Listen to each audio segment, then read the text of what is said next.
No matter how phrased, it's the age-old notion of pitting women against each other. And now, the pandemic has exacerbated it.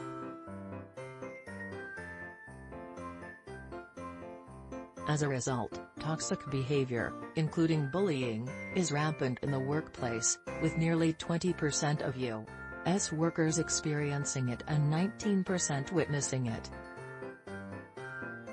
Below, author and workplace expert Bonnie Low-Kramen explains how the Great Resignation exacerbated toxic femininity. Toxic femininity is a form of manipulation based on deeply rooted socialization. In the workplace, more than 50% of employees are women.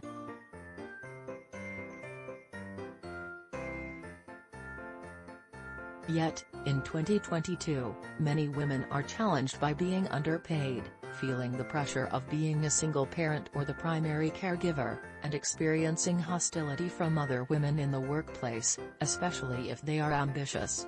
Low-Kramen adds that highly pressured, toxic femininity impacts women's related. As women rise in the workforce rankings, they often face what is commonly referred to as Queen Bee syndrome. In a fight to sit at the executive table, they can be critical and work against one another, reinforcing the notion that there is only one seat for a woman at the top. After starting her career, MIT Global Head of Inclusion and Diversity Sara Axelbaum experienced Queen Bee syndrome firsthand. The experience led Axelbaum to go back to school for certifications to consult in diversity, equity, and inclusion. This led to my desire to be part of the solution and best practices in creating an environment that allows women to support women truly. As gender bias remains prevalent in many industries, organizations must establish a company culture that allows women to band together to reach any seat at any table they want to.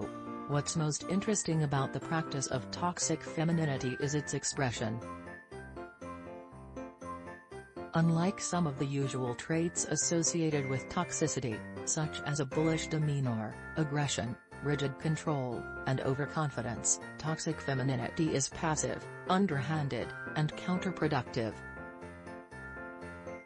Unfortunately, there's also no clear playbook for handling it because it is so concealed. Some argue that women should fill their confidence gap to combat toxic positivity.